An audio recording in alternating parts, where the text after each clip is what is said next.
दोस्तों अगर आपने भी ईएमआई पर फोन खरीदा या फिर खरीदने की सोच रहे हैं तो इस वीडियो को देखे बिना मत लेना, क्योंकि अब लोन अमाउंट को रिकवर करने के लिए बैंक सिर्फ कॉल या फिर घर पे एजेंट को नहीं भेजेगा, बल्कि आपका फोन ही लॉक कर देगा। सिविल स्कोर तो खराब होगा ही, वो अलग। फिर चाहे आपके पास आईफोन हो या गूगल पिक्सल 10 जैसे प्रीमियम मोबाइल या किसी भी ब्रांड का हो, तो अगर उसकी ईएमआई टाइम पे नहीं भरी तो वो किसी काम का नहीं रहेगा। तो दिखावे के लिए आईफोन की लाइन में लगना बंद करो, वरना बैंक वाले तो ऑनलाइन बेइज्जती करेंगे ही, साथ ही ऑफलाइन घर वाले। और हाँ, ये वीडियो अपने ईएमआई वाले दोस्तों के साथ शेयर करना ना भूलें।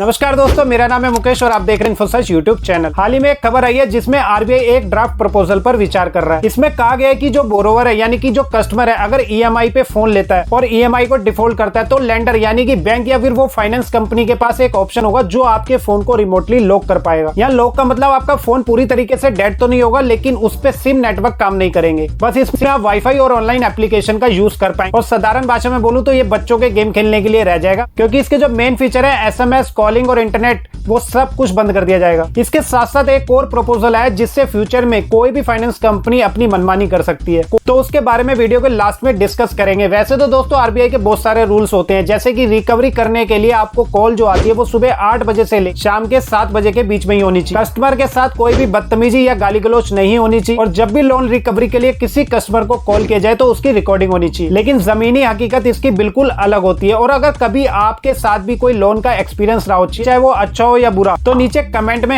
#इन्फोसर्च लिख के शेयर जरूर करना। वैसे तो ये पूरा सिस्टम ईएमआई रिकवरी को आसान बनाने के लिए सोचा जा रहा है, तो अभी तक ये सिर्फ प्रपोजल है, कोई फाइनल रूल नहीं बना। लेकिन आरबीआई ने इतना क्लियर जरूर कर दिया कि जो बोरोवर यानी कि जो फोन के लिए लोन ले रहा है, फोन लेते समय उसका कंसेंट यानी कि अनुमति लेना जरूरी है, और उसके डाटा की प्राइवेसी भी सेफ रहनी चाहिए। तो इसको आसान भाषा में समझने के लिए CEIR के बारे में जानना जरूरी है। अगर उससे कंपेयर करो तो CEIR यानी कि central equipment identity register government का ऑनलाइन पोर्टल है, जिसका यूज हम तब करते हैं जब हमारा कोई फोन चोरी या खो जाता है। तो इसकी ऑनलाइन कंप्लेंट करने के लिए पहले आपको CEIR पोर्टल पे आना होता है, और वहां पे इस फॉर्म को भर के आप 24 घंटे के अंदर ही अपने फोन को ब्लॉक कर सकते हैं। और इन फ्यूचर कोई भी चोर अगर उसमें कोई सिम को इंसर्ट करता है तो पुलिस और हमारे पास दोनों के पास एक नोटिफिकेशन मैसेज आता है, जिसमें लिखा होता है कि traceability data of your mobile is received, जिसके बाद पुलिस आपके फोन को रिकवर करके हैंड ओवर करती है। और इसकी सबसे अच्छी बात यह है कि फोन मिलने के बाद आप अनब्लॉक की रिक्वेस्ट भी ऑनलाइन ही कर सकते हैं। तो CEIR से जुड़ी हुई सारी की सारी वीडियो आपको हमारे चैनल की इस प्लेलिस्ट में मिल जाएगी, जिसका लिंक वीडियो के डिस्क्रिप्शन के साथ साथ मैंने पिन कमेंट में भी दे दिया है। तो दोनों में फर्क इतना है कि CEIR का मेन पर्पस है चोरी और खोए फोन को ब्लॉक करना, ताकि कोई मिसयूज ना कर सके। वहीं आरबीआई का जो नया प्रपोजल है उसमें ईएमआई डिफॉल्ट करने पर फोन को लॉक करना, ताकि कस्टमर को पेमेंट करने पर मजबूर किया जा सके। तो एग्जाम्पल के लिए मान लीजिए मैंने गूगल पिक्सल 10 का एक मोबाइल फ्लिपकार्ट से ईएमआई पर खरीदा, तो यहाँ पे आप देख सकते हैं अभी अप्रोक्सीमेट प्राइस इसका 80,000 रुपए आ रहा है, और सेम प्रोडक्ट को मैंने नीचे वीडियो में टैग भी कर दिया। आप डायरेक्टली क्लिक करके करंट प्राइस को चेक भी कर सकते हैं। और मान लीजिए कि 10,000 रुपए की डाउन पेमेंट करने के बाद इसमें जो 70,000 रुपए की ईएमआई थी, उसमें मैंने शुरू में 4 से 5 ईएमआई भर दी, फिर पेमेंट बंद कर दी। तो अभी तक बैंक सिर्फ कॉल करता था और घर पर रिकवरी एजेंट भेजता था, और साथ ही सेटलमेंट ऑफर भी देता था। लेकिन अगर नया सिस्टम लागू हुआ तो बैंक सीधे आपके गूगल पिक्सल 10 जैसे मोबाइल को भी लॉक कर, जिसके बाद आपके फोन की तो वैल्यू खत्म हो ही जाएगी। लेकिन ये बिल्कुल मत सोचना कि IMEI नंबर को चेंज करवा के दोबारा से यूज कर सकते हैं, तो वो पुराना जमाना चला गया। फेक IMEI नंबर को पहचानना भी आजकल बहुत आसान हो चुका। तो इसके लिए जैसे ही आप CEIR के इस पोर्टल पर आएंगे तो इस पेज का डायरेक्ट लिंक आपको वीडियो के डिस्क्रिप्शन में मिल जाए। फिर यहाँ पहले इस कैप्चा कोड को डाल के अपना मोबाइल नंबर एंटर करना है और गेट OTP पे क्लिक करना है, और उस OTP को यहाँ डाल के वेरीफाई पे क्लिक करना है। इसके बाद नीचे आपसे IMEI नंबर मांगा जाएगा, जिसको सिंपली चेक करने के लिए अपने फोन से *#06# डायल करेंगे तो दोनों IMEI नंबर आपके मोबाइल पे आ जाएंगे। तो उसमें से पहले कोई भी एक IMEI नंबर को यहाँ डाल के सबमिट पे क्लिक करेंगे, जिसके बाद अगर आपका IMEI नंबर किसी ने चेंज नहीं किया तो उस हैंडसेट की पूरी डिटेल्स आ जाएगी, जिसमें ब्रांड नेम, मॉडल नंबर सब कुछ लिखा हुआ आ जाएगा। और अगर ये फेक IMEI हुआ तो यहाँ इनवैलिड, डुप्लीकेट या फिर किसी ने CEIR पे पहले ऑलरेडी ब्लॉक किया हुआ है तो यहाँ ब्लॉक डिवाइस करके दिखाई देगा।